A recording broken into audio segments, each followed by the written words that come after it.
Assalamualaikum warahmatullahi wabarakatuh. Alhamdulillah. Alhamdulillah nahmaduhu wa nasta'inuhu wa nastahdihi wa nastarshiduh wa na'udzu billahi min syururi anfusina wa min sayyiati a'malina. May yahdihillahu fala mudilla lahu wa may yudlil fala hadiyalah. Asyhadu an la ilaha illallah wahdahu la syarika lah. Wa asyhadu anna sayyidana wa nabiyyana Muhammadan abduhu wa rasuluh wa nabiyuhu wa safiyuhu wa khaliluh. Allahumma salli wa sallim wa barik ala sayyidina wa maulana Muhammad nuril anwar wa sirril asrar wa tiryakil aghyar wa miftahi babil yasar wa ala alihi al-athhar wa ashabil akhyar adada ni'amillahi wa ifdalih. Amma ba'du, usikum wa iyaya bitaqwallah faqad fazal muttaqun. Ma'asyiral hadirin wal hadirat, ikhwanana, saudara-saudara, sahabat-sahabat fillah, para pecinta baginda Nabi Muhammad sallallahu alaihi wa alihi wa sahbihi wasallam. Mudah-mudahan kita selalu ditambahkan oleh Allah Subhanahu wa taala hidayah di atas hidayah, taufik di atas taufik yang telah diberikannya kepada kita, sehingga kita setiap saat selalu berada di dalam area ridho Allah, rahmat Allah, fi khairin wa lutfin wa afiyah insyaallah, amin ya rabbal alamin. Ma'asyiral hadirin wal hadirat, ikhwanana, saudara-saudara, dan semua yang menyaksikan tayangan ini, yang mudah-mudahan ditambah keberkahan oleh Allah Subhanahu wa taala dalam semua umur dan rezeki yang telah diberikan oleh Allah kepada kita. Bertemu kembali kita di dalam halaqah min ajli Rasulillah sallallahu alaihi wa alihi wa sahbihi wasallam. Karena Rasulullah sallallahu alaihi wasallam. Pembahasan kita tentang segala sesuatu yang berhubungan dengan baginda Nabi Muhammad sallallahu alaihi wasallam, dan di dalam episode-episode ini, halaqah-halaqah ini, kita berbicara tentang sejarah sirah baginda Nabi Muhammad sallallahu alaihi wasallam.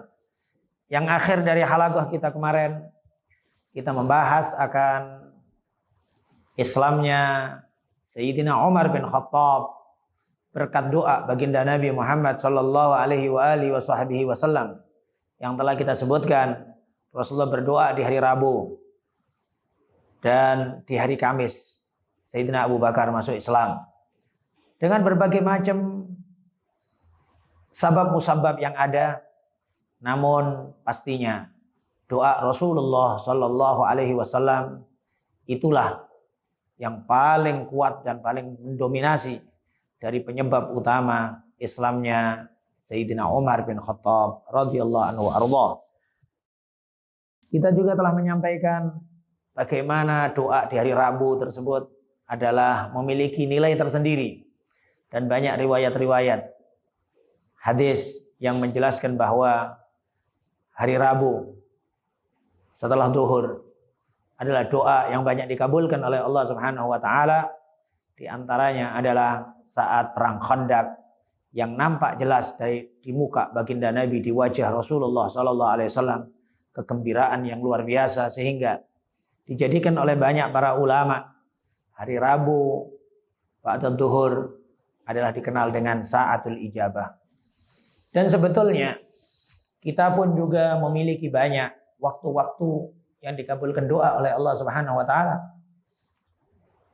Hanya saja terkadang kita kurang pandai di dalam menggunakan dan juga mengambil kesempatan yang luar biasa tersebut. Semisal hadis Rasulullah yang menjelaskan bahwa doa setelah sholat di antara doa yang paling didengar oleh Allah Subhanahu wa taala. Dalam hadis Rasulullah ditanya, ayyud du'ai asma' ya Rasulullah, doa mana yang lebih didengar oleh Allah? Rasulullah menjawab, duburus shalawatil maktubat, di belakang sholat-sholat yang difardukan oleh Allah. Bagaimana kita lihat di akhir zaman, orang setelah sholat tidak baca wirid, tidak duduk dengan tenang, tidak berdoa kepada Allah Subhanahu wa taala. Bahkan tidak jarang yang memiliki pemahaman bahwa berdoa bersama-sama setelah sholat fardu itu adalah sesuatu yang sesat dan menyesatkan. Na'udzubillah min dzalik. Padahal doa adalah mukhul ibadah. Doa adalah otaknya ibadah. Kalau orang mempertanyakan dalilnya doa bersama-sama, tidak cukupkah kita setiap selesai imam membacakan waladhdallin kita amin bersama-sama?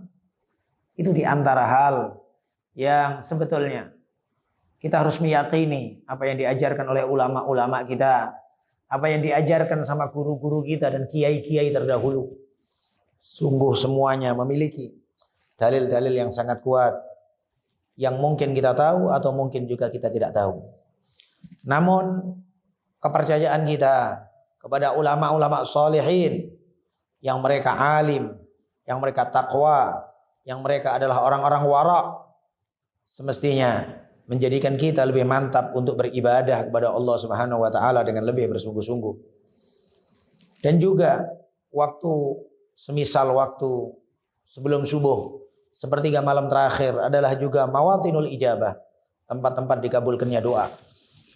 Dan juga termasuk yang terkhusus yang dimiliki oleh mayoritas daerah orang-orang Indonesia, seringnya turun hujan.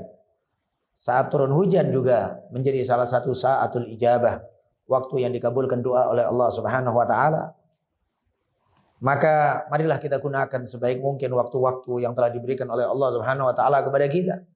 Terlepas dari bahwa keyakinan kita setiap saat, setiap kapanpun, waktu kapanpun, kalaulah seseorang berdoa dengan sungguh-sungguh kepada Allah Subhanahu wa taala, dia menjaga makanan dari perkara-perkara yang haram yang dia masukkan dalam perutnya atau dalam rezeki keluarganya, dan kemudian dia awali itu doa dengan alhamdulillah dan salawat salam kepada Rasulullah sallallahu alaihi wasallam, dan diakhiri dengan alhamdulillah dan salawat salam kepada Rasulullah sallallahu alaihi wasallam, dipastikan doa tersebut akan dikabulkan oleh Allah Subhanahu wa taala.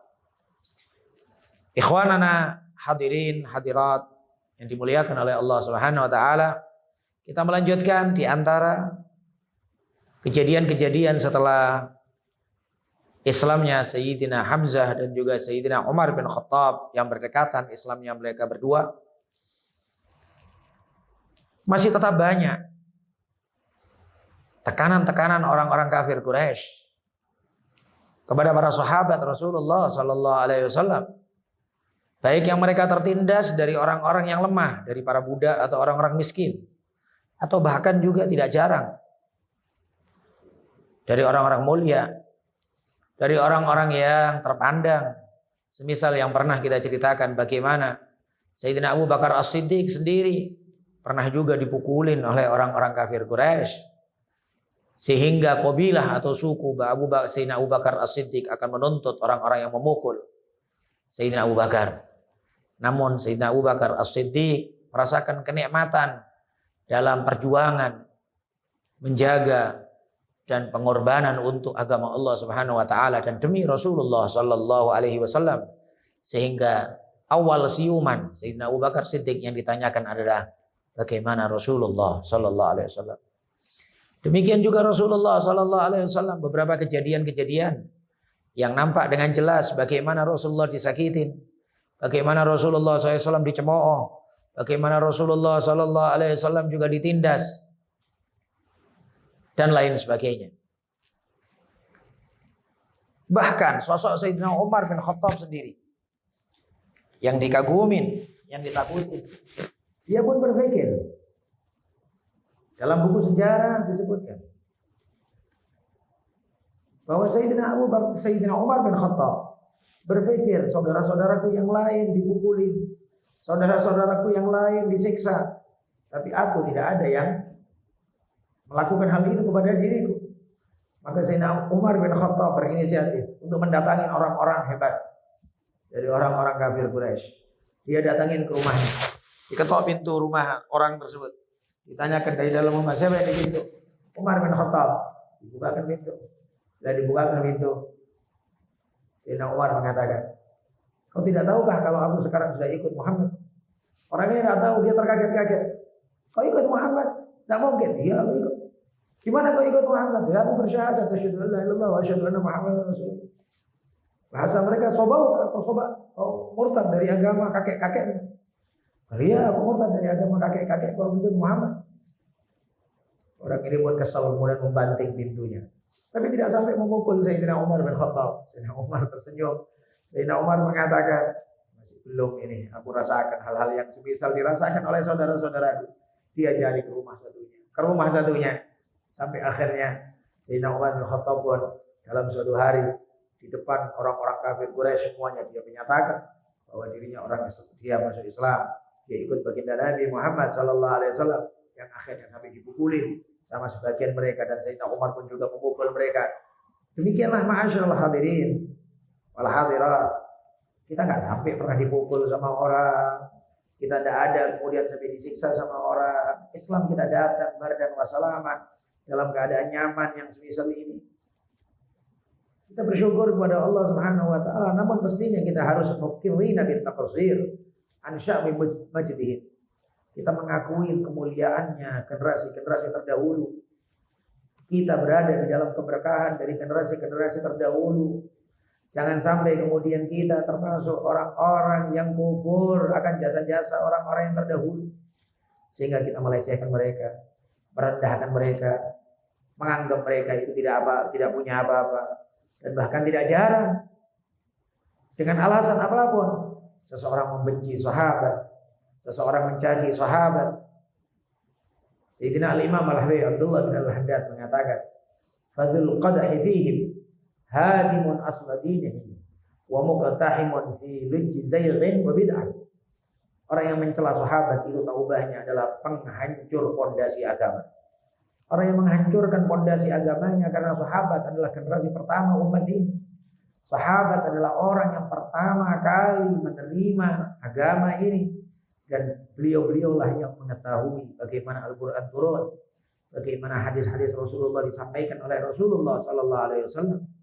Kalaulah seseorang sudah mencela sahabat, maka dia taubahnya menghancurkan fondasi agamanya sendiri, karena dia tidak mempercayai generasi awal pondasi pertama agama ini. Wa muqtahimun fi lujji zayghin wa bid'ati, dan dia terjerumus di dalam liang bid'ah yang terdalam. Na'udzubillah min dzalik. Ma'asyiral hadirin wal hadirat, saudara-saudara yang dimuliakan oleh Allah Subhanahu wa taala.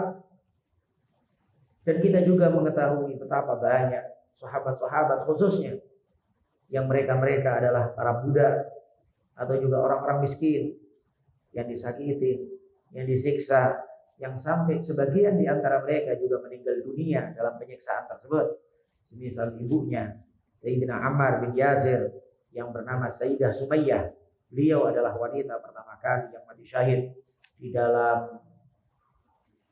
dalam menjaga agama ini dan juga mempertahankan akidah tauhid yang ada di dalam dadanya beliau. Rasulullah sallallahu alaihi wasallam menenangkan keluarga Yasir. Nabi bersabda, "Sabran ala Yasir, fa inna mau'idakumul jannah." Yang sabar wahai keluarga Yasir, sesungguhnya perjanjian kita semuanya nanti akan kumpul semuanya di surganya Allah Subhanahu wa taala.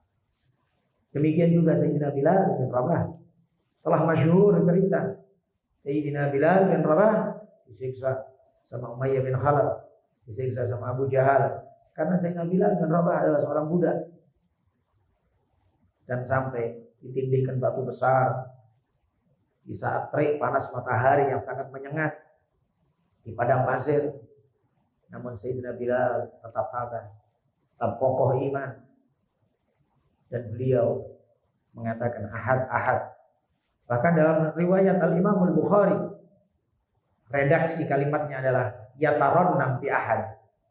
Kata yataronnam adalah berdendam dengan kata ahad, ahad. Di sini juga diambil dasar zikir sambil berlaku-laku. Karena Sayyidina Bilal berdendam dengan kalimat ahad.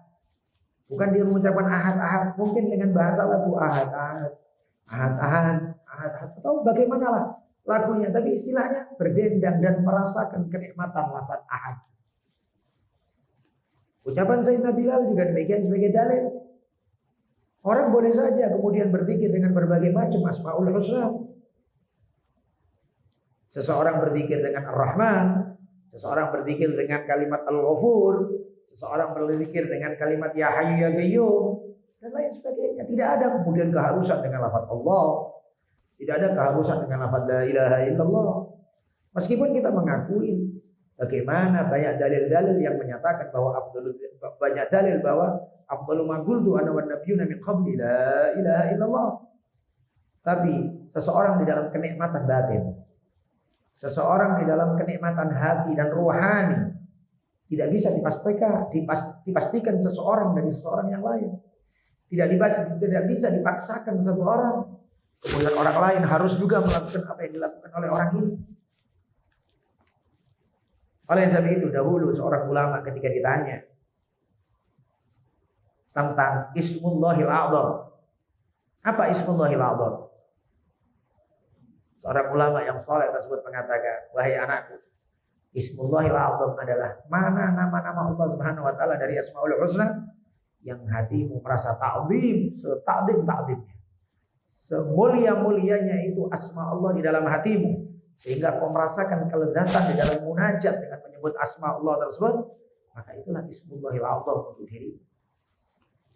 Meskipun kemungkinanlah kalau umpamanya kita dikasih tahu sama satu orang wali min auliyaillah, Ismullahil A'zam, dikasih zikir yang sangat ampuh, yang luar biasa.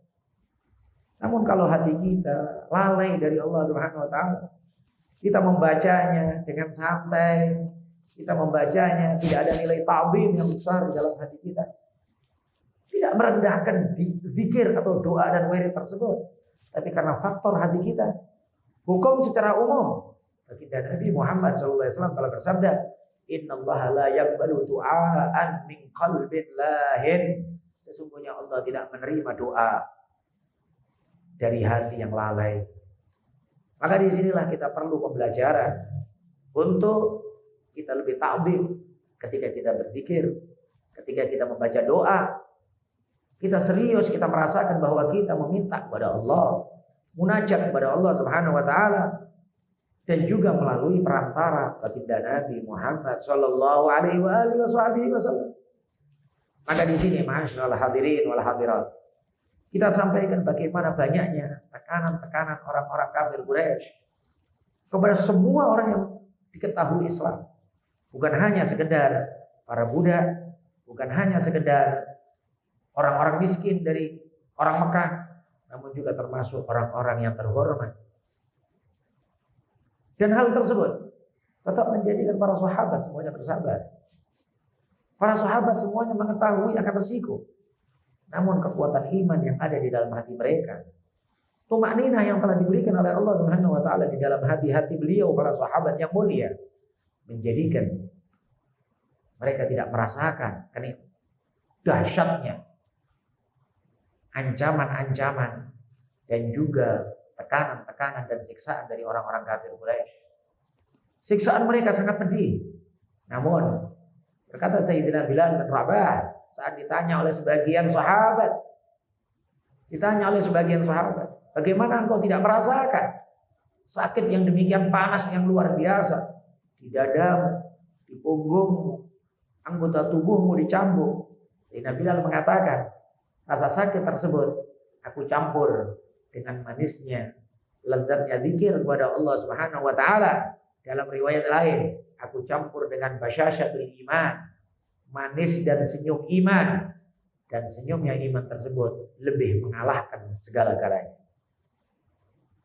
Dan bahkan dalam hadis yang diriwayatkan oleh Imam Bukhari dari Sayyidina Khabbab ibn al-Arad. Sayyidina Khabbab bin Arad adalah salah satu orang sahabat yang disiksa juga sama orang-orang kafir Quraisy. Dia merasa bahwa tekanan yang demikian berat. Beliau melapor kepada Rasulullah sallallahu alaihi wasallam saat Rasulullah berada di tempat teduh dari Masjidil Haram. Rasulullah sambil rebahan. Kemudian datanglah Khabbab bin Arad dan bilang sama Rasulullah, "Ya Rasulullah, tidakkah engkau berdoa kepada Allah Subhanahu wa taala untuk kemenangan kita, untuk kekalahan mereka?" Rasulullah sallallahu alaihi wasallam menyatakan, "Laqad kana mimman kana qablakum." Sungguh telah ada orang-orang sebelum kalian, aqwamun, orang-orang yang telah diletakkan kepada mereka, yumsyatuna bimisyatin min hadid. Mereka disisir dengan sisir besi yang panas sehingga sampai ke dalam daging dan juga tulang mereka. Dalam riwayat tersebut juga disebutkan, wa yunshar bil minshar wa yudha ala mifraq ra'si. Kemudian diletakkan gergaji di atas kepala mereka. sehingga mereka terbelah dua. Tapi hal tersebut tidak menjadikan mereka keluar dari keyakinan yang telah mereka miliki. Demikianlah ma'asyarul hadirin wal hadirat kekuatan iman dari umat-umat terdahulu. Dan juga Rasulullah melanjutkan sambil berjanji, wallahi la yutimmannallahu hadzal amr hatta yasira ar-raqib min Hadramut ila Son'a, min Son'a ila Hadramut la yakhaf illallah wala dzib ala ghanami. Dan demi Allah, Allah Subhanahu wa taala akan menyempurnakan agama ini sampai akan berjalan seseorang dari Son'a ke Hadramut, dari Hadramut ke Son'a, dia tidak takut kecuali hanya Allah Subhanahu wa taala. Aman yang luar biasa. Yang zaman dulu pastinya orang yang keluar dari Hadramut ke Son'a sangat kekhawatiran, sangat mengkhawatirkan begal dan lain sebagainya, rampok dan lain sebagainya. Namun sebab Islam semuanya menjadi damai. Islam membawa kedamaian. Islam membawa ketenangan.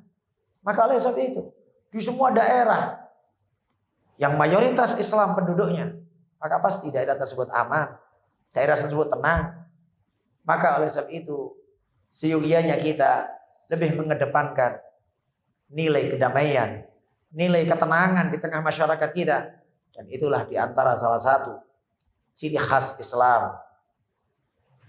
Demikian juga baginda Nabi Muhammad sallallahu alaihi wasallam pertama kali khutbah, pertama kali penyampaian yang beliau sampaikan di kota Madinah, dari sahabat Abdullah bin Salam, salah seorang Yahudi yang masuk Islam. Abdullah bin Salam mengatakan, pertama kali yang aku dengar Rasulullah menyampaikan di kota Madinah adalah afsyus salam wa at'imut ta'am wasilul arham wasallu billail wan nasu niyam tadkhulul jannata bisalam. Kalian sebarkan kedamaian,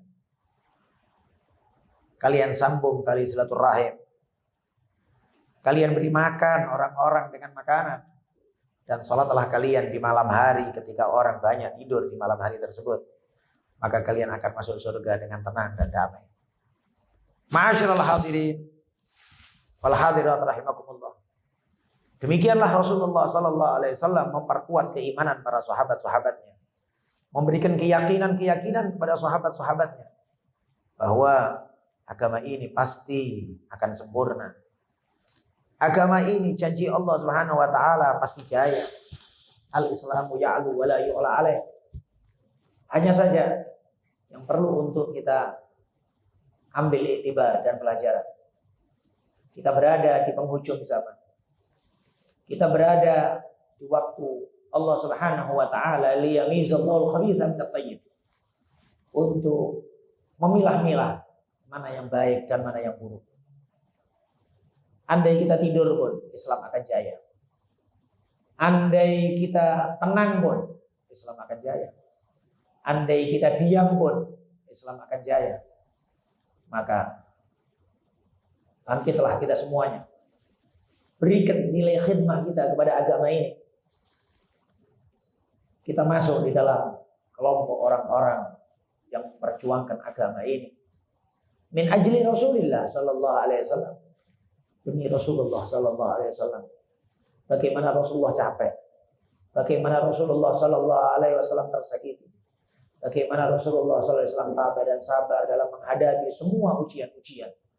Semuanya adalah untuk kita semuanya. Mudah-mudahan kita semuanya selalu dalam lindungan Allah Subhanahu wa taala. Kita bisa tabah dan sabar dalam menghadapi semua ujian-ujian. Dan sebetulnya kita malu kita berbicara ujian, melihat bagaimana dahulu para sahabat-sahabat, para tabi'in, dan juga para ulama-ulama di dalam kesulitan mereka menjaga agama ini, pengorbanan yang luar biasa. Namun kita dalam keadaan tenang, bardan wa salama, sholat dengan kipas angin, sholat dengan AC, pengajian dimuliakan, majelis-majelis taklim penuh dengan makanan, dan berbagai macam simbolis-simbolis penghormatan kepada para ulama. Bukan kita mencari sesuatu balak atau ujian, namun Alangkah malunya kita kepada Allah Subhanahu wa taala.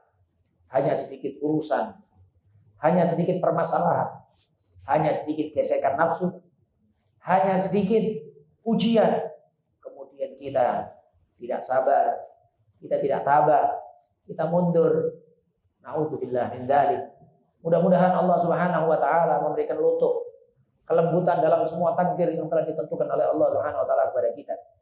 Kita mengharap kepada Allah Subhanahu wa taala, kita diberi oleh Allah Subhanahu wa taala kekuatan iman sehingga kita bisa merasakan manisnya iman, merasakan senyum iman, basyasyatul iman, sehingga hati kita merasa tumakninah, tenang dalam ridho Allah Subhanahu wa taala. Mudah-mudahan kita semuanya bisa tolong menolong, bahu membahu, mutaakhin, saling bersaudara dalam mensyiarkan agama ini di seluruh penjuru bumi dan nusantara kita khususnya. Mudah-mudahan majelis ini selalu diridhoi oleh Allah Subhanahu wa taala, ditambahkan ilmu yang manfaat oleh Allah Subhanahu wa taala, ditambahkan kecintaan dan kerinduan kepada baginda Nabi Muhammad sallallahu alaihi wasallam, dan bertambah di dalam hati kita kecintaan kepada para sahabat, sehingga akidah kita yang ditanamkan oleh Allah Subhanahu wa taala, akidah Ahlus Sunnah wal Jamaah ini dijaga oleh Allah Subhanahu wa taala. Kita hidup mati dan sampai nanti dibangkitkan oleh Allah Subhanahu wa taala, insyaallah tetap menjaga akidah Ahlus Sunnah wal Jamaah sebagai al-firqatun najiyah yang diridhoi oleh Rasulullah, yang dipegang teguh oleh baginda Nabi Muhammad sallallahu alaihi wasallam dan para sahabat yang lain. Hadanallahu wa iyyakum ajma'in. Wal 'afwu minkum. Sampai berjumpa kembali di dalam halaqah-halaqah berikutnya. Min ajli Rasulillah sallallahu alaihi wasallam. Assalamualaikum warahmatullahi wabarakatuh.